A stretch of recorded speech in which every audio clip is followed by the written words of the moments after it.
You are Locked On Wild POSTCAST, part of Locked On Minnesota, on POSTCAST, part of Locked On Minnesota on the Locked On Podcast Network.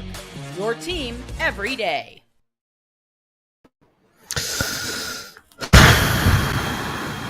5-0 loss. Let's get it started with Make Life Count. This team is playing with house money this season, and now the Bills are coming due. They will be lucky to make the playoffs. Sorry, but they can't beat any good teams in the West. They're not making the playoffs this year. This is not a playoff team. It was a team that started off the season pretty good, but if you do find a way to make the postseason, you're just going to get swept in the first round. That's really as simple as we need to make this. Play decent 5-on-5, that's about it. Boy, it'd be nice to be able to play large stretches of a game in 5-on-5, but the Wild seem pretty content to just add to their historically bad penalty kill numbers by continuing to go to the box. What was it tonight? What was the counts? 5 penalties against Winnipeg and 2 power play goals. I'm surprised the Jets only had 2 power play goals. Seemed like they should have had quite a few more than that. Jesper didn't get a ton of help. He looked fine. He didn't get a ton of help in front. Just hideous turnovers in the defensive zone right out in front. And for as much as the Wild have been seemingly incapable of getting the puck to the front of the net over these last 4 games, their opponents sure do a good job of it. And just pulling up the numbers right now from tonight's game, I'd be willing to guess there was a sizable high danger chance disparity between the two teams. And let's just see here. Jesper had... Winnipeg had 4 high danger chances, 5 high danger chances, and a goal. 14 medium danger shots and 23 low danger shots. Minnesota Wild on the other end, they had just a 1.21 expected goals in a 60-minute hockey game. That's atrocious. No high danger, 4 medium danger, and 31 low danger attempts in this game. So you get what you pay for. If you can't get to the net, you're not going to have a good time. You're just not. Like you have to find a way to get to the net, especially against the better goalies, because the low danger chances, they don't give up those opportunities. They don't make mistakes on the low danger shots. You have to up the intensity offensively, and somebody not named Kirill Kaprizov is just going to have to figure it out at some point. Somebody's just going to have to start scoring goals, because the Minnesota Wild, the last 14 goals that have been scored by this team, 14 straight, have all been when Kirill is on the ice. So if Kirill's not on the ice, you're not scoring.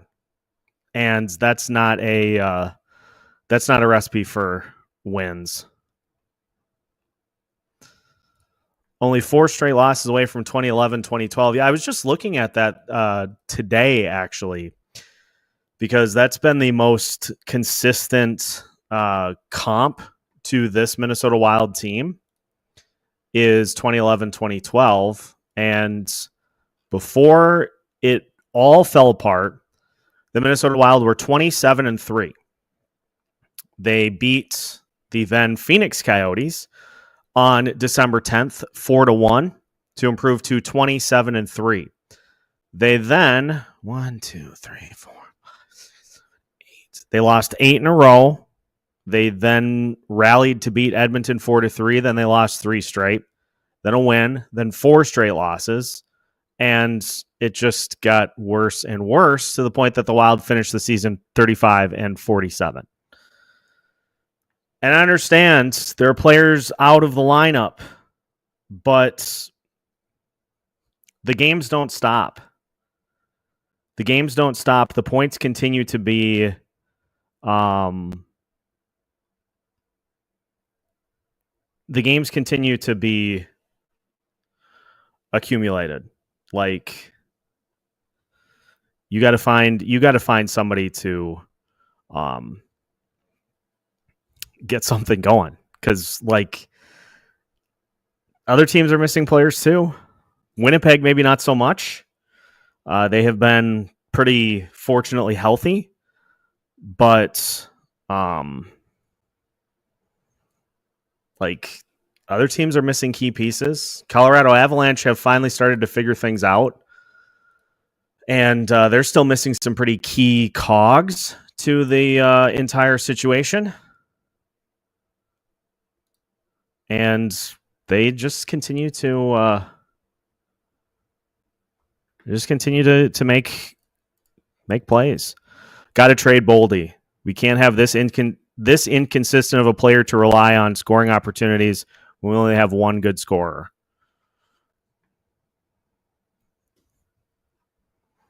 I'm not going to go that far, but Matt Boldy's got to be way better than he is right now. For as much as he has not contributed to the offense really at all over the last 3 weeks, he had 11 goals in the first 15 games of the season. This was something that we were looking for when the season started, was the consistency factor. And he's got to just this is why, this is why this stuff gets so frustrating, is because at some point somebody just has to step up and do something about it. And I hesitate to do the whole going through the motions thing and no effort and all that, but this is why we want to see those signs of somebody getting mad, somebody getting frustrated. Because I mean, look at the scores of the last handful of games. It was okay, so let's just do an informal poll then, I guess. How many people here are in favor of trading Matt Boldy? Let's just talk it out, I guess. Let us know in the comments if you are in favor of trading Matt Boldy.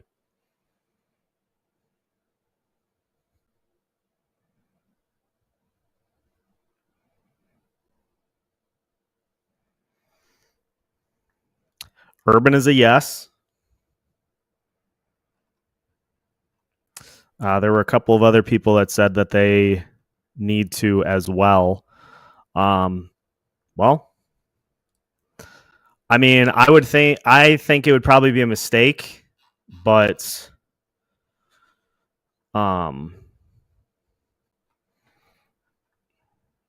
get more depth for that $7 million space.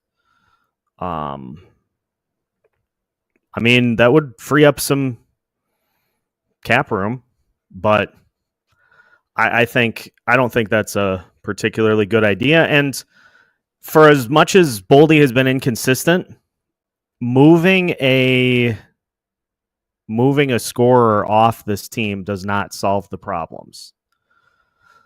The problem is that the players that are not Kirill, Marco Rossi, and Matt Boldy, the problem is those guys. You're not getting any production from those secondary pieces.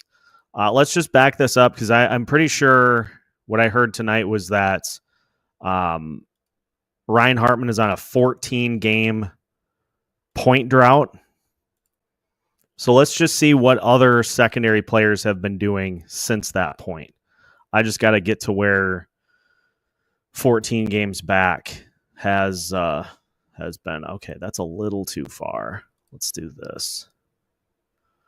So in the last 14 games, Ryan Hartman scoreless. Murat Huznadinov has 1 point. Yakov Trenin has 2. Freddie Gaudreau has 3. Marcus Foligno has 4. Matt Zuccarello has played in 4 games in that span. He's got 4 points. So he is not as much of an issue. Boldy's got 10 points in that span.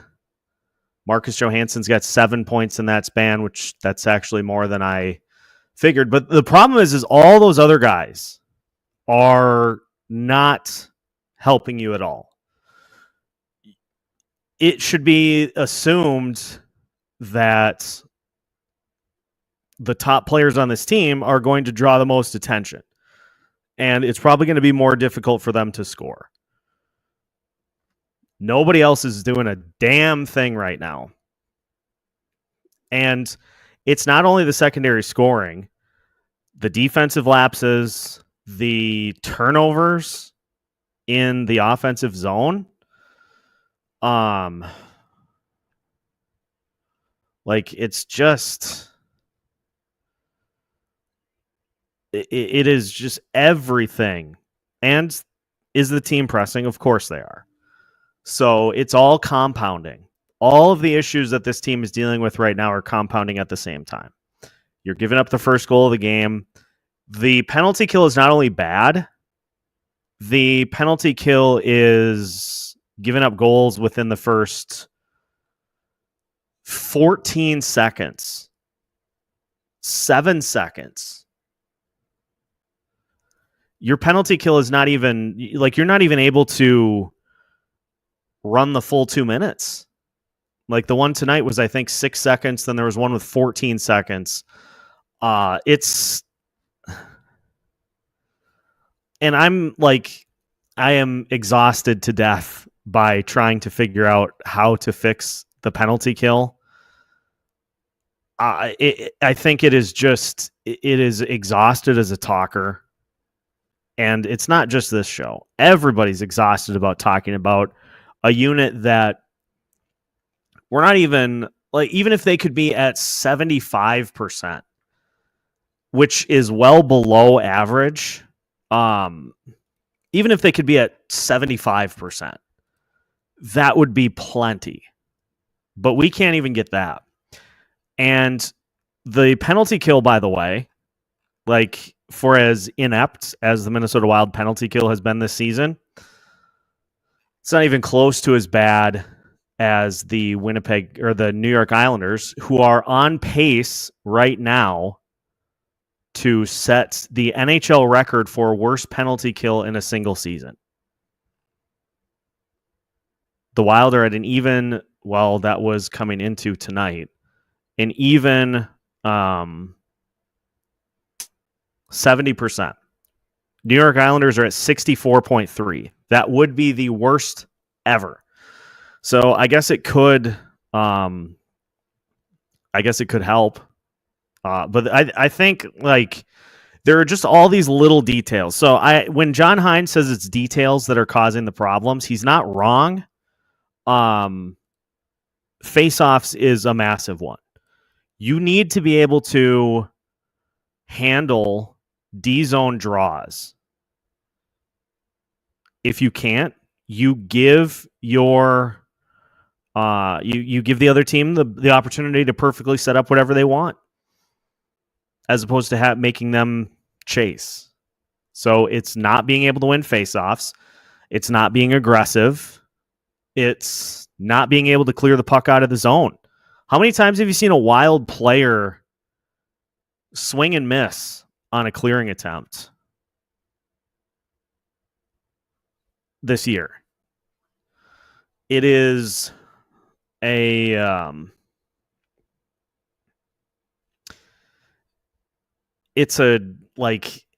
all of these little things by themselves. If you were not winning faceoffs, but you were still doing a good job of clearing the puck, okay. But you're not clearing the puck. You're not winning faceoffs. And the control in front of the goalie has been poor too. They're allowing too many players to just set up shop. Like, look at Winnipeg's power play goals tonight. You got a guy to the left of Wallstedt. You got a guy to the right of Wallstedt, right in front of the net. You got to have the ability to keep those people out of there. That's all. Like, I don't want to talk about it anymore. It's exhausting, and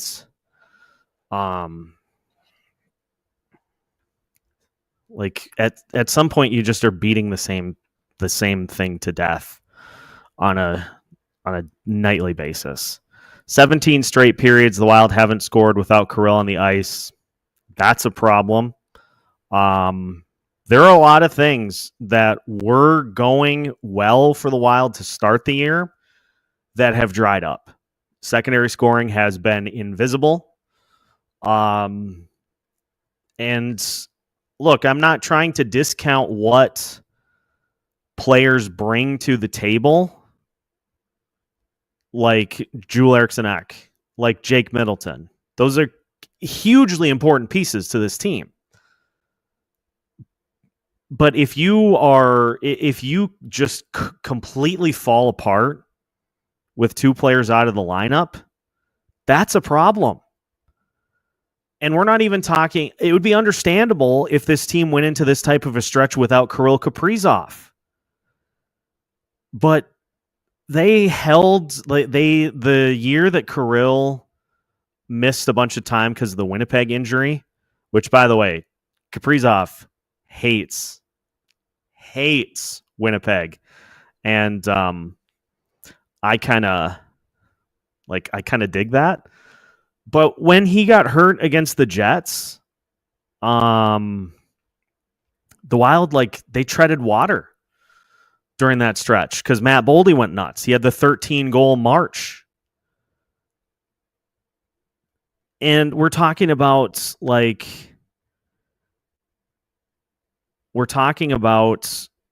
a key center, yes, and a top defenseman.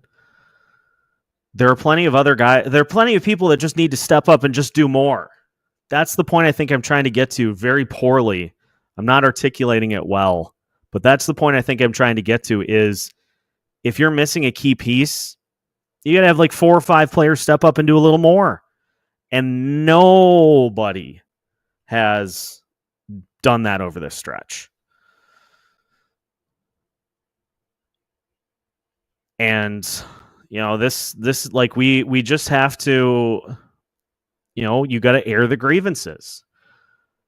I don't know. I don't have the answers at this point. I like this, though. This is a great point by Urban. We're not at a point to tear it down and rebuild. We're at a get off your ass and play hard point. I like that. This is time. This is kind of the enough is enough.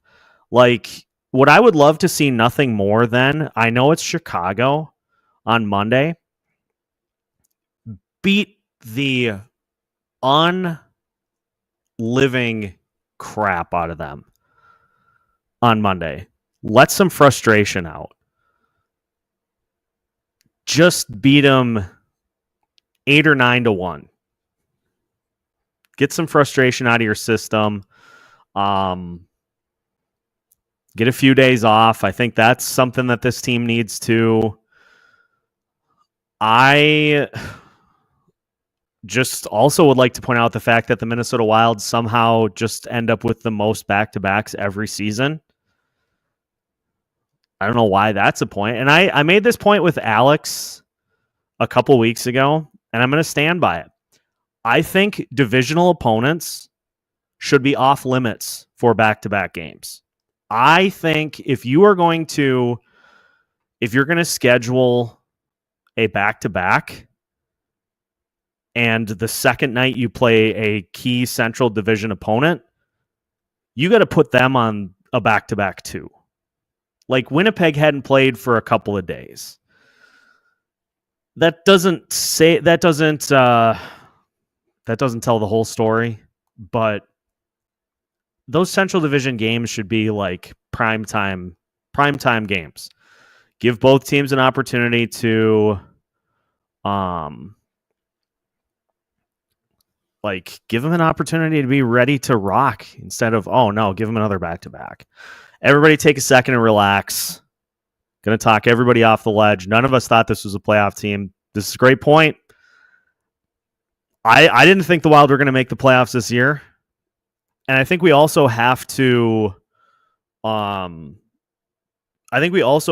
consider that at some point, we keep talking about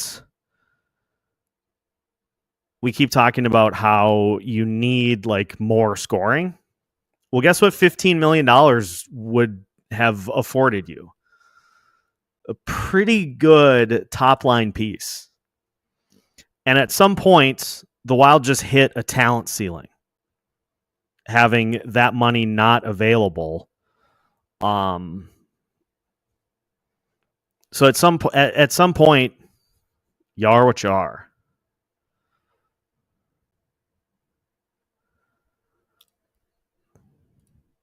Let's have some fun. Trade for Rempe once he's back from his suspension. Nah, I'm good there. He does not bring you anything even remotely close to offense. I'm good. We got enough of those guys. Or should. But I don't know. It's just yeah, you're right, big ticket KG20. It would be entertaining for sure. But leave the fighting to the people that we have on the team that are supposed to do it. Like I said at the beginning of this season, this season has been house money. Let's just hope we get Kirill to sign a long-term contract with the Wild. I'm still not concerned. You know what would concern me is okay. Let's talk this out for a second. I think it sends the wrong message to Kirill if you were to tap out and say, hey, we're gonna toss it in the blender. We're gonna go into a rebuild. He's gonna say in his mind, that's weird timing. You're going into a rebuild in the final year of my contract and are going to expect me to stick around. I don't think I'm going to. So I know it's not a wrong point to make that in order to get some of these top level players, you got to be really, really bad to do it. But now is not the time. Now is not the time to try to do that. The time to do that was before, was during the Parise Suter buyout. So that was the time to do that.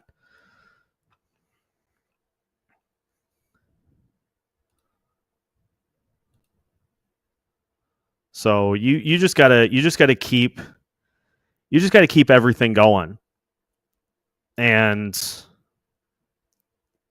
just continue to add, continue to build, and keep pushing. Who's got $15 million to throw at Kaprizov and is also a contender? Nobody. That's a good point too. Is Kaprizov the Wild are going to be able to offer the most money? We've said that a lot, but it's also true. And unless the New York Rangers find takers for just a heinous level of money, they're not they're not going to be able to open up room to make that happen.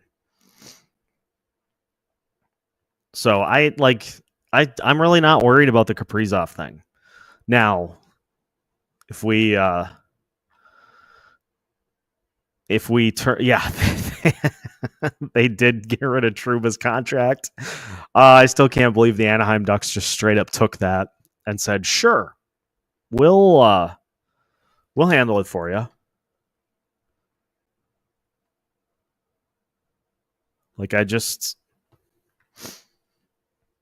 I don't know.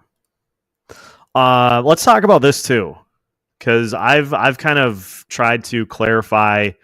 So when we go to the true buyout portion of the Parise Suter contracts, where it's $1.6 million combined next year, some of that money has been allocated already to extensions. But here's the key piece. The key piece next year that the Wild will be able to use to bring somebody impactful in is when the salary cap rises. That is going to be where you really make your that's really where you make your hay. It's expected to go from 84 to maybe potentially 92, 93, 94 million next year, and then we'll rise again after that. That's how you add pieces to the table. Yeah, I think it's 80 something right now. I think it's 88. Let me see what it's 88 courtesy of Puckpedia at this point. You'll have the salary cap rise. You'll also have a few contracts that'll come off. I don't think there is any logical reason that some of these players are going to be retained. Like Fleury's not going to be retained. Yeah, I'm just going off of what has been speculated by the bigwigs. But this is a good point, is that it's calculated after the year. So we'll know for sure sometime in the summer what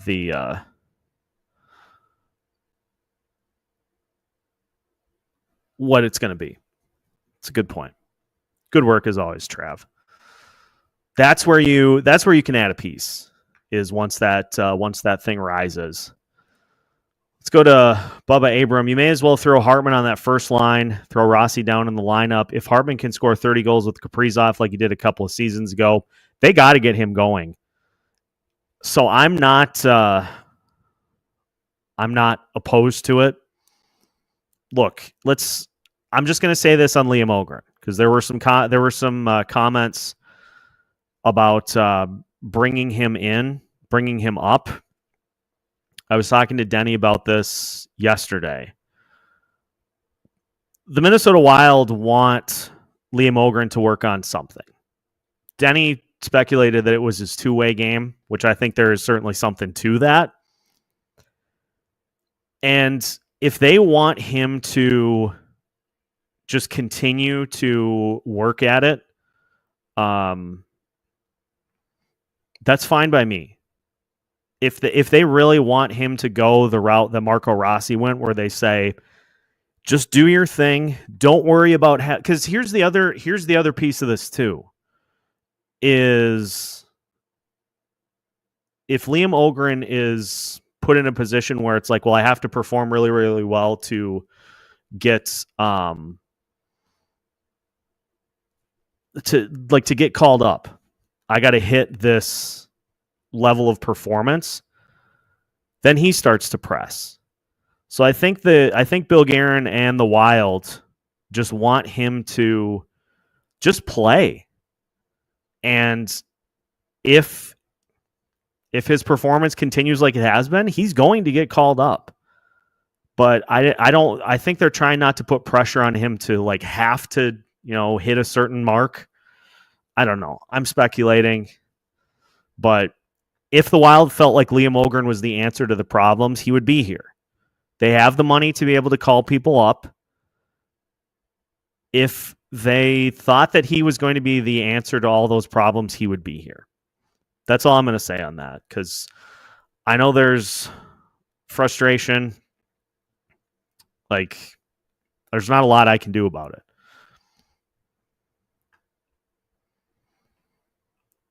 What else do we have here tonight? Yeah, when is the last time a bottom six player got on the score sheet? It's been it seems like it's been almost entire years since that happened. I'm just going to go here. Okay, so the last 8, let's just go month of December. That's an easy one. The Wild have played 9 games in the month of December. And here's what your bottom 6 has done from a points perspective. Marcus Foligno's got 3 points in 9 games. He's also a -1 in that span. Freddie Gaudreau has 2 points in 9 games. He's a -3 in that span. Yakov Trenin had 2 goals before he got hurt in 5 games. Murat Huznadinov has 1 point in 9 games. Brendan Gaunce, no points in 2. Devon Shore, no points in 8. Ryan Hartman, no points in 9. Travis Dermott has played a couple of games on defense, though. Ben Jones, no points in 9 games. Jakub Lauko, no points in 3 games. Reese Johnson, no points in 3 games. That is a large amount of pressure to put on 6 guys. 5, 4 guys, really. And I guess I'm not surprised that they aren't able to deliver, considering how much pressure is put on them on almost a nightly basis. Let's look at this tonight. Top players for the New York Jets. Kyle Connor had 1 assist. Mark Scheifele had no points. Nino Niederreiter had an assist. Your goals tonight came from Morgan Barron, Nikolai Ehlers, Vladislav Nemetsnikov, Cole Perfetti, and Neil Pionk. That's all depth scoring.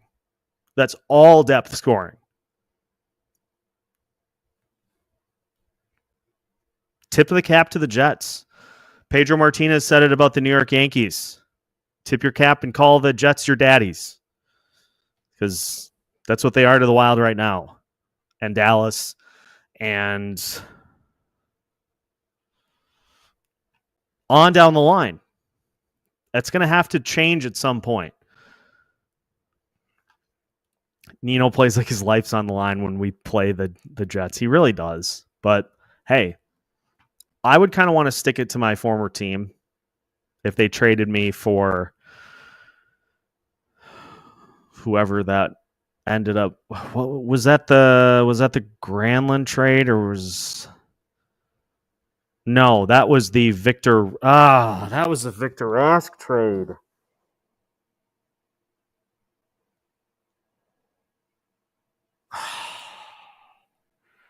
Yuck.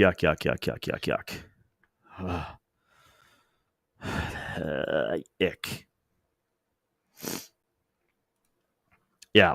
This is the summation of it. First line's not the problem. They're doing their share. Zuccarello is working his way back. The rest of the team isn't carrying their weight. You can't expect one player to score all your goals. You just can't. Boy, I'm going to get meme clipped if I make that face one more time. That's going to be on social media somewhere. Let's do this because I could just talk in perpetuity about all this stuff. If anybody has any questions, pop them in the chat, and we'll keep rolling with questions here for a little bit. Because the games are lost the same way. Bad offense, bad defense, atrocious special teams, goaltending. I don't know if it's even necessarily as much of a problem with the goaltending. The goaltending is just like they're giving up maybe one goal where you're like, yeah, we need to we need to have that one back. But I don't know. Okay, we got some questions. What are your holiday plans? I'm getting to go up to St. Cloud for a few days just to relax and I'm going to shut the laptop off. I'm doing some pre-recorded episodes for Tuesday and Wednesday and maybe Thursday. So we'll still have content all through Christmas, but I am shutting the laptop for a few days. The Wild will play Monday, and after that, they're done until Friday, and I'll be done until Thursday. But really looking forward to it because it's been a whirlwind since the beginning of November. It's been a whirlwind, and anytime you get the opportunity to just exhale and kick your feet up a little bit, that's exactly what you need. Happy for Patrik Laine. Of course I'm happy for Patrik Laine. He's on an absolute tear. He didn't want to come here. I don't know why exactly, but he did not want to come here. And he has 7 goals in 8 games. Just 1 assist, though. He's not passing that puck. If it comes to him, he's going to let it rip. It's good to see him after all the stuff that happened in Columbus. Good to see him back and performing and being a high-end player that Vancouver went to try to go get. But he did not want to play here. So we could speculate about, whether it would have been great to have him. He wasn't waving that. He wasn't waving that no trade. What did you think of Jesper tonight? I thought he was fine. The Winnipeg Jets generated 3.55 expected goals tonight. They had 3 times as many expected goals as the Minnesota Wild. And there maybe was one goal, the one that I think was unscreened, where Jesper got out to make the play. That's one that he'd probably would like back. But he made plenty of good saves. And Winnipeg just did a really good job of getting the puck from the face-off circles in. So you're asking a lot for your goalie to try to make those types of saves. He did fine. I don't look at this game and say they atrocious goaltending performance. They didn't do him any favors in front. When your expected goals are like as high as the Jets were, that means that they were generating a ton offensively. So honestly, kind of surprised they only scored 5. On the offensive side, the Minnesota Wild generated 1.21 expected goals. That is hideous. So that's really the story. Is Hines on the hot seat? No, he's not, because he was responsible for all of the things that were going good at the start of the year. So just because things have gone off tilt for a 5, 6, 7 game span, that doesn't change. Like, if he can get the team back on track, then that furthers what he has done so far this season. But at some point, it goes from being about the coach to being on the players. Like, the players have to be able to perform. And it makes John Hines' job even tougher when you have like 9 guys in the lineup that have basically not scored over a 10-game span. What are you supposed to do as a head coach? What are you supposed to do to try to generate offense if 9 of your 12 forwards don't give you anything? So no, John Hines is not on the hot seat. Can we say officially that the PK issues are a talent issue? We have tried different systems and coaches, and nothing changes. That's, I think that probably has something to do with it. But the thing that I look at too is you got Jared Spurgeon, you got Jonas Brodin, you've got Joel Eriksson Ek. These are all good players on the penalty kill. I'm leaning more towards it just as it's effort, and it's being locked in for that entire 2 minutes. And if you try to cheat you're going to get bit. You're going to get your hand ripped off if you don't do what you need to do. Are you convinced Yurov is coming next year? That is at present the plan. So will that be what takes place? That depends entirely on what his role would be here. I think you could slot him in on at least the second line next year to kind of get him acclimated. But it depends. Is the roster going to be full? How many spots are going to be available? At present, that's the plan, but I'm going to be really interested to see how that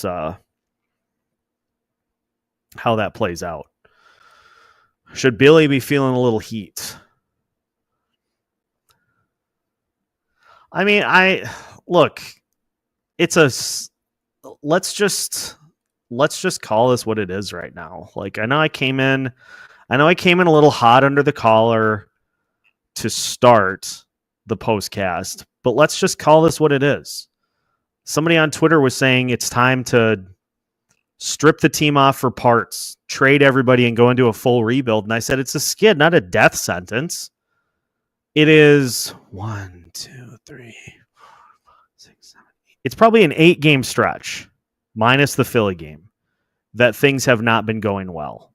And that coincides with losing Jake Middleton, losing Joel Eriksson-Ek, and now having Philip Gustafsson be injured. So, I mean, the first 25, 26 games of the season, the Wild lost back-to-back games one time and had two clunkers in the first 26 games of the season. Now, if this stretch continues, as it did in 2011, 2012, then yeah, we can turn the burner on. But right now, I mean, it's every team. Look at Winnipeg. They went through a stretch where they were like 3-7 over a 10-game span. They lost 4 games in a row. They lost 5 out of 6. It happens. It's a long season. You're not going to go. The Wild were never going to have that stretch go the entire season to start the year. It's great that they did because it's bought them a little breathing room to come out of this and not have to be chasing like the teams that I'm going to list off. Nashville has finally overtaken Chicago for 7th in the Central. But guess what? They are 17 points behind the Minnesota Wild right now. St. Louis Blues are 10 points back. Those teams have not given themselves any equity. How about the Seattle Kraken, who are expecting to be a playoff team this year? They have 32 points. They are 10 points back of the Edmonton Oilers right now. And Edmonton has 1 game in hand. The start bought them time to kind of get things figured out. It's an 8-game stretch where things have not been great, but we'll see.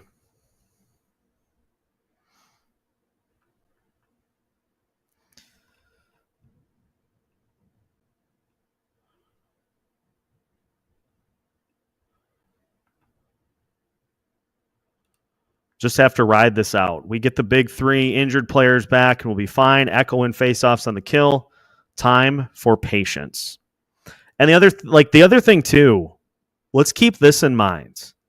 I know there have been a few trades already this season, but the New York Islanders, for example, because we want Brock Nelson. Bring Brock to Mini. The New York Islanders are at present 3 points out of a playoff spot. Brock Nelson's a pretty important piece of that puzzle. You just got to hope that the Islanders continue to lose. They're not going to make a trade 3 points out. They are not, because in New York you do that and fans will revolt. The only teams that are really out of it, and this is why I kind of brought it up, the Buffalo Sabres are well out of the postseason picture right now. They're 10 points back of Ottawa. They've lost 13 games in a row. And it feels like they need to do something. So maybe you can find something to work with the Senators, or the Sabres. Maybe you can make a trade, kind of do an out-of-the-box trade to make something happen there. They've lost 13 games in a row. They need to do something. Tage Thompson. That's all I'm saying. Or Dylan Cousins. I'd be fine with Dylan Cousins. I like this. I would be highly in favor of Ryan O'Reilly. You know, he's been a Minnesota Wild player before, so he is he's very comfortable.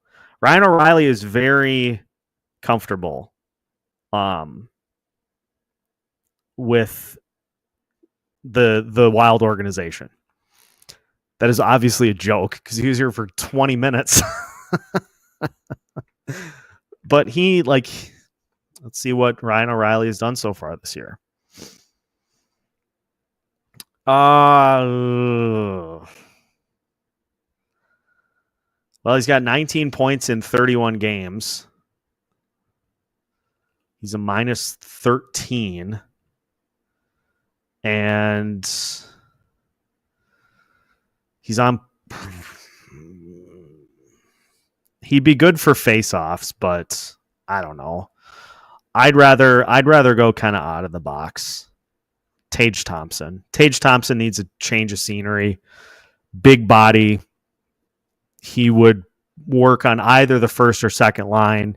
He would slot in as your number 2 guy on this team. Like, pretty easy. That would take some pressure off Matt Boldy. And, he's got a rocket shot.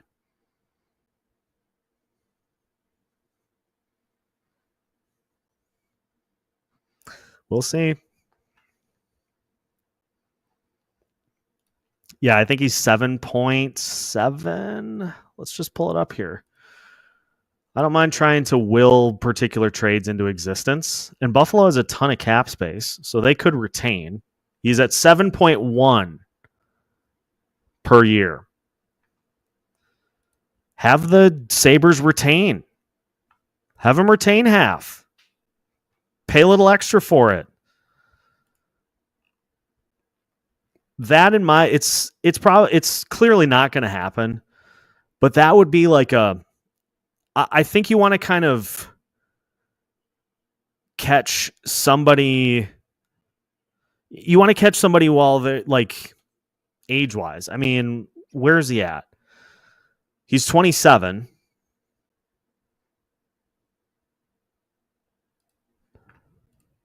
Thanks for this, Terrence. Awful defense, awful offense. Good special teams. Oh, wait, no. Garbage team. Thanks. Tage Thompson's 27. And he had 29 goals last year. He had 47 the year before that. 38 the year before that. And he's got 16 goals in 28 games so far this season.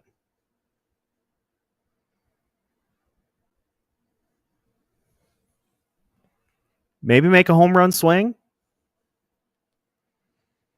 I don't know. That'd be kind of fun. But maybe I'll have to talk about that. We haven't done a crossover. We haven't done a crossover with Locked On Sabres in a minute. maybe that would be a good topic to discuss, because Buffalo is in crisis. The Buffalo Sabres are in crisis this year. So maybe it's time for them to reload.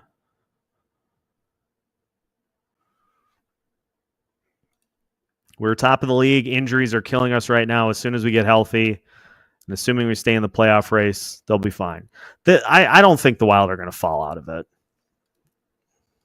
If we're being honest, if I'm being honest with myself, I don't think they're going to. Now, Colorado is closing in, but I think it's just about getting key pieces back. Philip Gustafsson was saving you roughly one goal per game.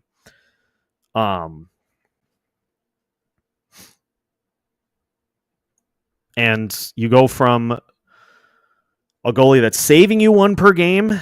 Marc-Andre Fleury's goals saved above expected. I think we're in the negative category, not by much, but you go from a goalie that's saving you one goal per game to goaltenders that, as of right now, are maybe giving up one too many. That's a 2-goal swing every night. And when the offense is fizzling, that's a big swing. In dodgeball, I think it was Cotton who said that's a 2-goal, or no, it was Patches O'Houlihan that said it's a 2-player swing when somebody catches one as they come in off the bench. Yeah, dodgeball, great movie. Maybe I should watch that tonight.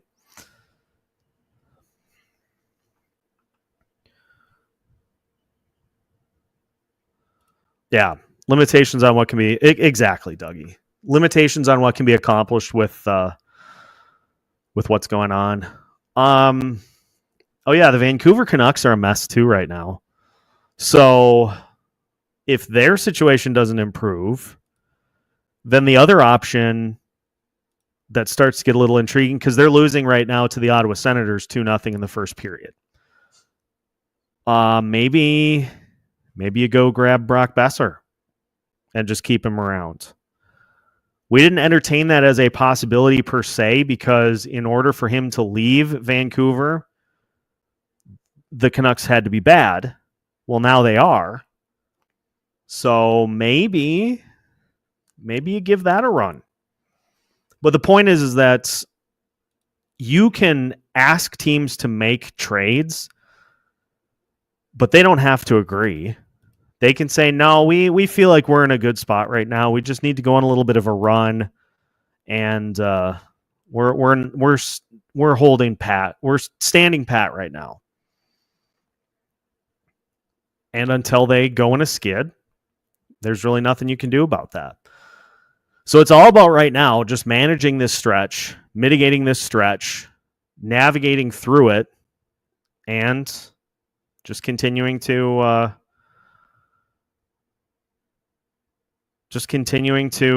keep at it. Here are a couple of things that I will say that I would like to see improved upon by the Minnesota Wild. Number one, I think they need to do a much better job of getting to the net offensively. The shots are coming from way too far out.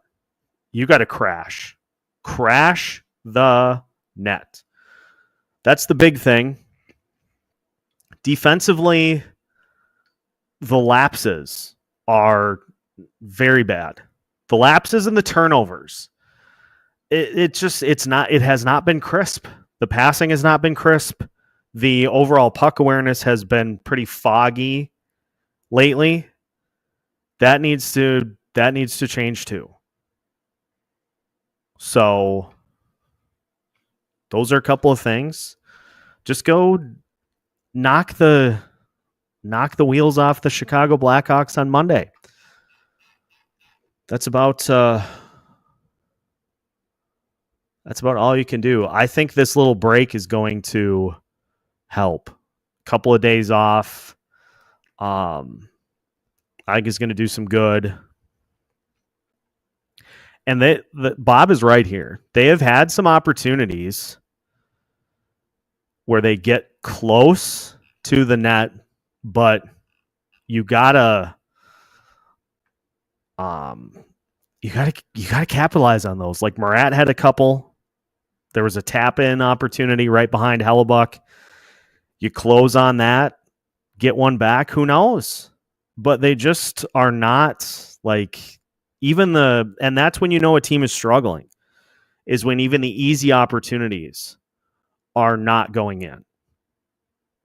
So start by just getting to the net over and over and over and over again and go from there. Did Matt Boldy commit a penalty tonight? I don't think so. He did not. So that's progress. Look, I know he didn't score, but he didn't commit a penalty. So I'm going to call that progress. And just play the other thing too, this sounds kind of arbitrary, but they don't look like they're having fun out there either. Like everybody's pressing, everybody is gripping the stick too tight. Just go out there and have fun.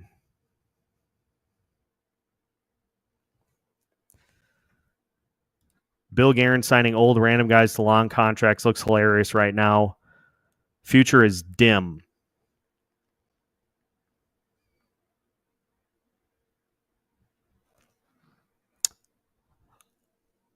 That's certainly one way of putting it.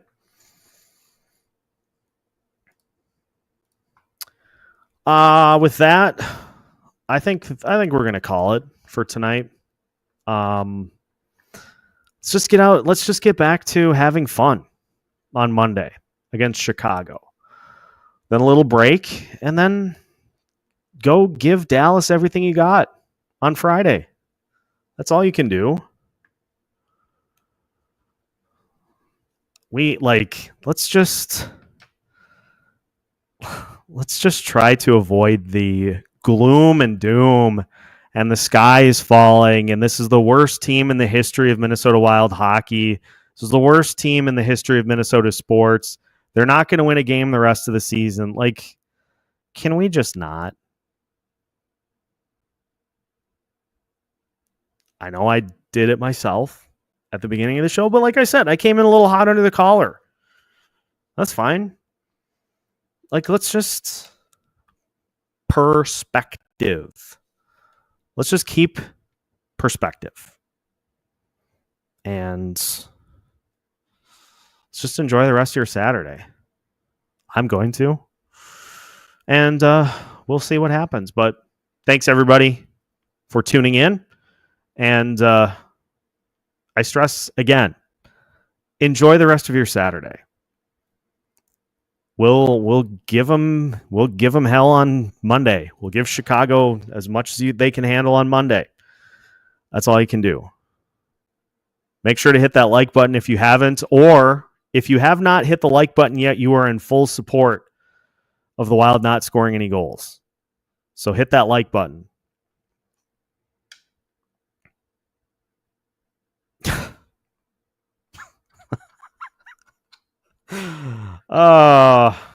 Peace out, everybody.